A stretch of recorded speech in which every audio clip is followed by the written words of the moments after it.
This next topic, I don't know how we feel about it. When I sent it in the chat yesterday, Gerald goes, "Oh God." You know how I feel about it. Basically, what happened was I was on Twitter yesterday, looking around on Sun's Twitter, and Brett Usher at Usher NBA posed a thought-provoking suggestion around two players in Suns history.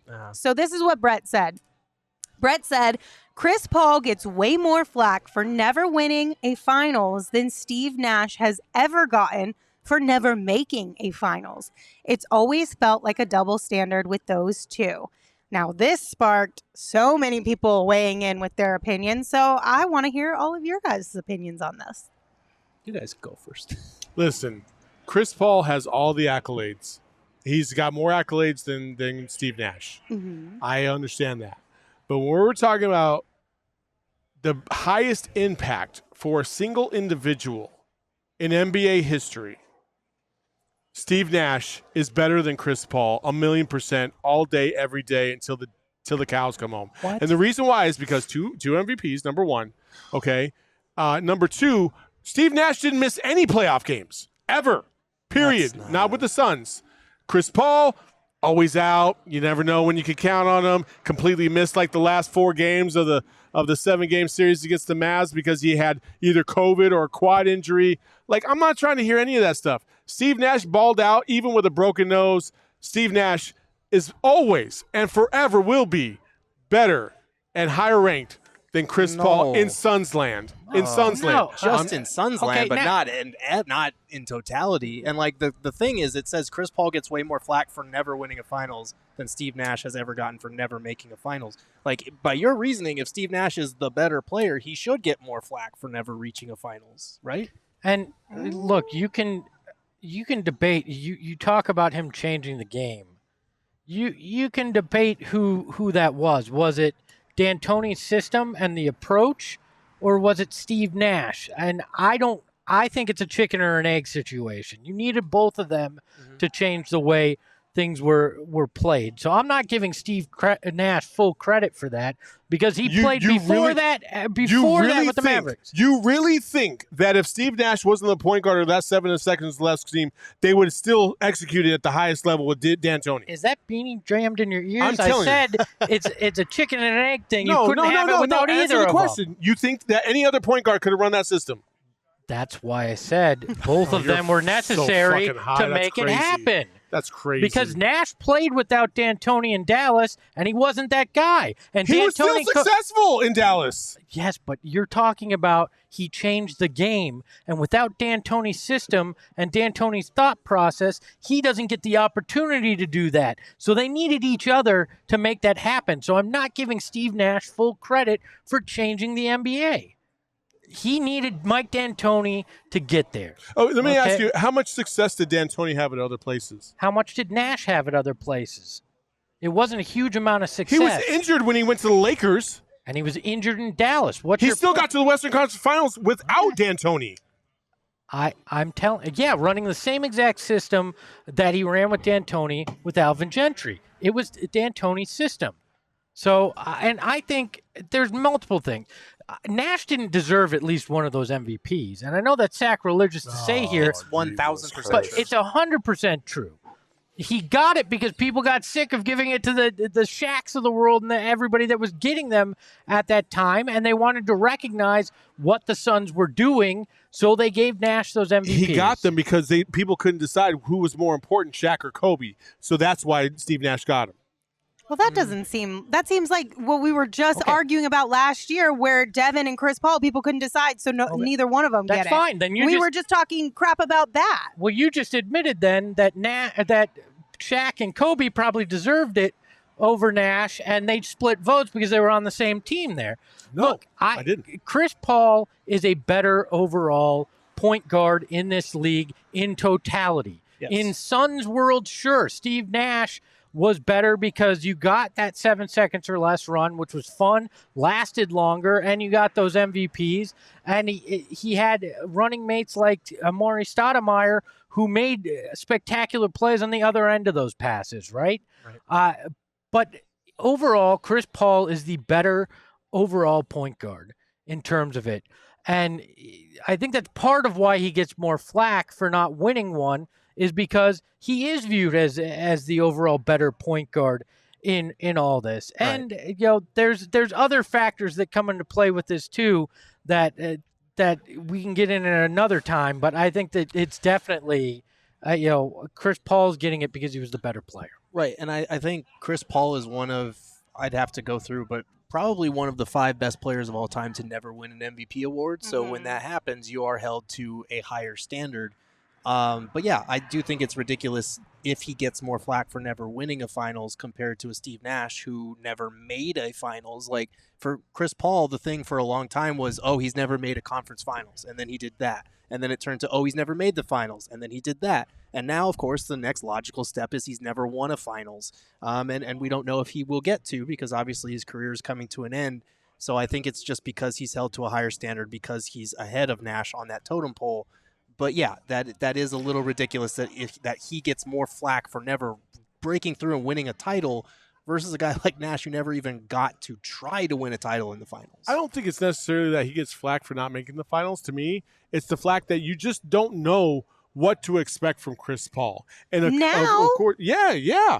He's always 38. been, bro, his entire career, he has had moments where he's just been injured throughout the fucking season Okay, or but playoffs. that doesn't mean you don't know what to expect from him. Right. When he's on the court, you're getting one of the best point guards Really? to ever play. Really? Really, except Okay? for this year. Tell me this 7-game series. How awesome was Chris He was Paul when he was on the injured. court? He was injured. How do you know that? He didn't say he was injured. Do you not remember the He New told Orleans us that series? afterwards. He Did did he? it. Yes, Yeah, he he did. did. So he shouldn't have been out there, which means he's costing his team fucking games. Nash did that too. Oh my God. Nash did that too. Nash admitted he should have shot more, which cost him his team games. In But he finals. wasn't injured, Nash was perpetually injured with his back injury. and he still fucking played like a fucking champ. I can't wait to take a That's screenshot funny of this since right he now. never was a champ, either Western Conference Pacific or Division NBA. champions count too, Espo.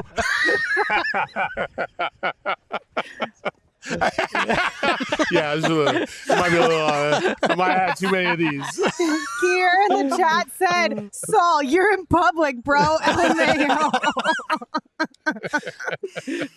Anyway, Gerald, do you want to have a conversation about this? Should we just hang out back here? Yeah, You want to we'll hang out just- back here? My cord doesn't go that far. Oh, but sorry. it's-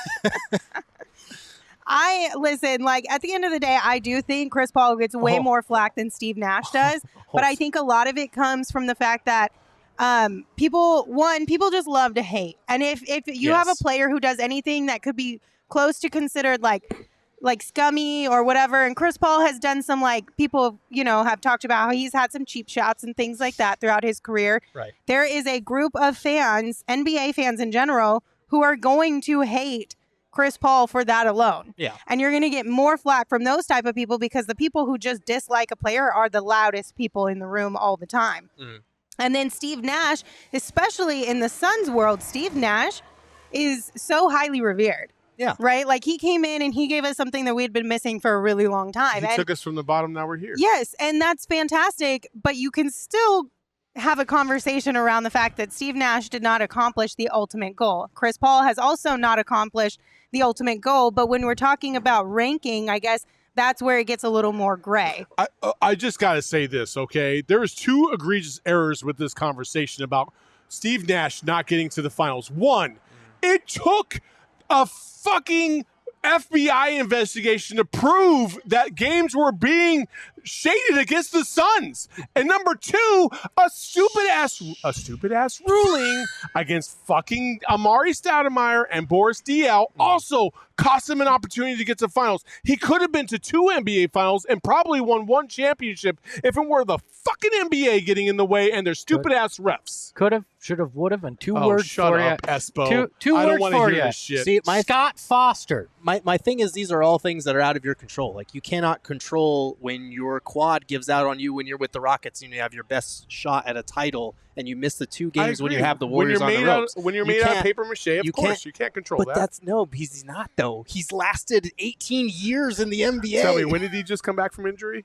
Oh my God, he's 37. And look at what he's doing in those last 2 games. Against the Hornets, Lindsay. Who cares? He's still doing it. 37. Oh I'm my 31. I get off my couch wrong, and I'm like sore for a day. Like I'm those saying, 2 this guy games put us takes back in the mix. immaculate care of his body. And I will say, with Steve Nash, there was a lot of stuff that was out of his control, and that's why I hate this conversation, because it disparages 2 all-time great Suns. But yeah, like if we're gonna hold people to different standards, okay, I get that. But Nash never making a finals is more unfortunate in my book than Chris never winning one. I think it's interesting, too, that Barkley, another Suns great, gets more crap than any player ever about not winning a title. Like, I agree, that's egregious. And he's one of the, I mean, he's the greatest power forward to play in my books. I mean, you can argue Tim Duncan if you want to call him a power forward, but he catches more heat than anybody ever. And it's crazy to me, the disparity between the heat he takes, the heat Nash takes, or lack of heat that Nash takes, and the heat that Chris Paul takes. It's just, it's a very weird thing. And I wonder if part of it's because Nash always felt like the underdog. He felt like the guy that probably shouldn't be doing what he was doing, and that those Suns teams felt like the outlier, like they shouldn't be doing what they're accomplishing out there, that it felt more like a circus act than a real team that was contending at times to other people. Like it was like, oh, everybody thought that those Suns were my second favorite NBA team because they were just insane to watch, right? Right. They were fun. Steve Nash was like the most likable, nice, friendly Canadian that everyone could connect with, and the Suns teams were that fun team that a lot of people around that time liked to watch. Chris Paul held to a higher standard because he had been great for so long, because he had been on so many teams, and because, like Lindsay mentioned, like some of the cheap shots, some of the things with teammates and whatnot, like those are things that skew his public perception in a certain way, and so there's more pressure on him to win because he was a better player, because of that negative stuff. And so now he's later in his career, and that pressure is even heightened even more. So I think that's probably part of it. At the end of the day, I think that these type of exercises, these conversations around players remind us that you can love players for what they were able to accomplish throughout their careers and still celebrate all of those accomplishments without being like, well, he didn't do this. Right. Or he didn't do that. And unfortunately, like you brought up Charles Barkley, like that's a conversation, that's a ranking for fans in sports in general. If you don't win the ultimate goal, the championship, then you're looked at as less than somebody else who was able to win a championship. But at the end of the day, I don't think that's a fair assessment of an entire career of these athletes. It's not fair. Does it make a little bit of difference when you're ranking them? Maybe.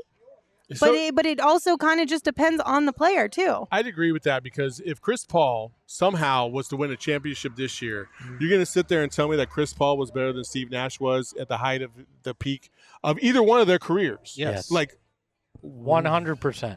Yeah. Why? Peak Chris Paul was a better player. No, that's what. around. No. You're not listening to what I'm saying.